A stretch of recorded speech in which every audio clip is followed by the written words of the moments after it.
Welcome back to part two. Mohammad was just talking about how his brain can be his best friend or his enemy. Let's just pick up on that, Mohammad. So you were just saying about how basically it's the mindset, isn't it? It's not. It is. Strategies are important, as we all know.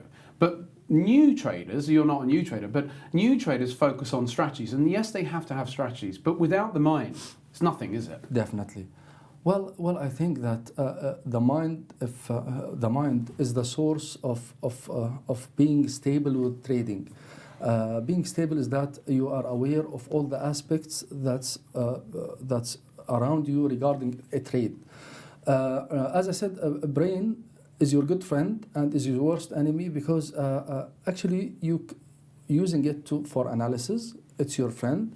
It can tell you via knowledge and experience that, okay, I want to get in here, the stop loss here, target, all the related items or the related aspects of the trade. But at the same time, the brain will for unexperienced traders, the brain will generate fear, will generate greed, will generate revenge trading, will generate ego. So because the brain is trying by nature, it tries to protect the guy himself. So how did you overcome these though? So you're giving me, you're absolutely right on these things, but how did you overcome some of your shortfalls as a trader? Well, what do you think was was there any significant changes that you say, this is what happened to me that made me change? Well, basically it has took me a lot of time and a lot of work to do it. It's like via discipline, via increasing mindset. Okay, stop there. Sorry, I'm going to have to really delve in here. What do you mean by increasing mindset? Talk to me about that. Let's say increasing the level of mindset and the way I see the trade. I do my analysis, I trust my analysis, that's it. I'm not going to change it, I'm not going to do anything. If it gets stopped out, that's it. If it makes profit, that's it. Well, for me, now, if I make a loss in a trade or a profit in a trade, I feel nothing. It's like no feeling whatsoever. I don't feel happy, I don't feel sad. As long as my analysis is correct, I feel happy that my analysis is correct rather than feeling happy that I made money. Yeah. So, and of course, don't get me wrong, it's nice to have a profit, but it's like I've trained myself not to be happy regarding profits more like 10 minutes. Or sorry, 10 seconds. It's like I did profit, I did loss. Oh, fine, that's it. Stick to the plan. So, I still see people get excited about when they have a winning trade, and you think that's a basic trader's mindset. Getting excited about, because if you get excited about a winning trade, then you're more likely to be upset or depressed about a losing trade. How did you stop yourself from getting excited about a winning trade and therefore being upset about losing? What was it that changed for you? Or was it just a matter of time and training, or what was it? It was time, it was training, it was reading more, it was thinking about the thing, it was backtesting your strategies, backtesting your trades. I do a lot of backtesting, like maybe 2-3 hours every day when the market is slow, when I'm in a trade and I don't want to look at it. I just do backtesting. This will give you more, how can I say, you'll be more trusting your strategy, more trusting your analysis. So it's like a mindset for me to reach a level of not caring about the outcome of the trade.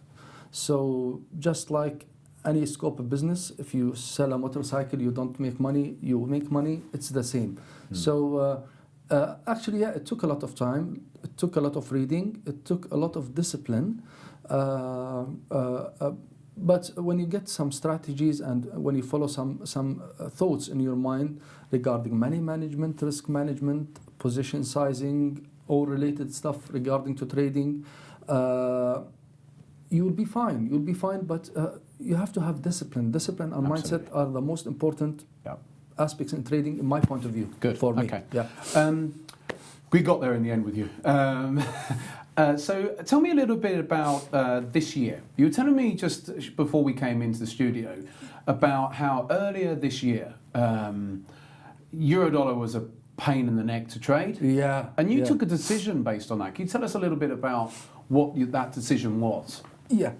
My decision was based on my trades and my back testing for trades.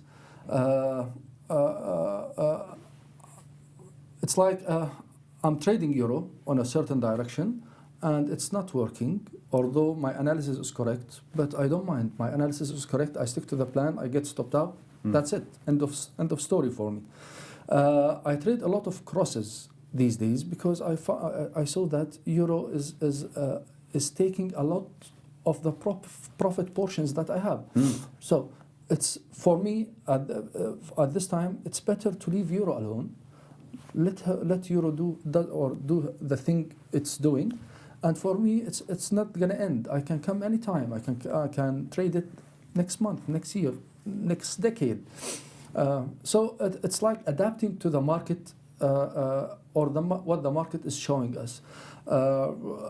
I'm not a guy, it's like I want to trade euro, I want to make profit in euro. No, it's like the market is wide.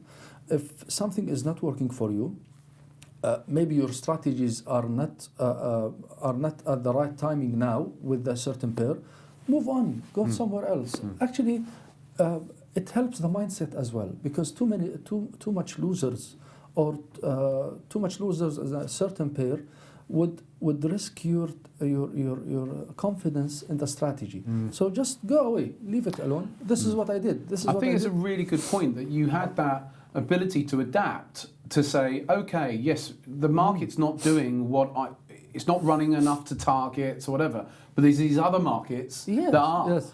And I think that was a really salient point that you have, as a trader, we have to be able to adapt to a market. Market might not be trending, might not be moving in a way that doesn't suit our style. Yeah. And so it's a case of being able to adapt. And I thought it was a really good point. We're nearly out of time. Could you give any advice? I know you've been sort of giving advice in this interview already, but what advice would you give to someone, if a brand new trader walked into this studio right now and said, I've just started in the last couple of months, what couple of pieces of advice would you give them? Well, I would say work on the mindset, read about mindset as much as you can. That's first thing. Second thing, research of good educators and traders who are educating in their spare time, because a lot of scammers are there in the trading world. It's like traders who doesn't succeed as traders, they turn into educators, and it's be careful here, because I'm an educator as well. You are fine, Charlie. I'm all right. Okay, that's right. So yeah, it's like a virus that is it's moving from one to another. That's the second thing.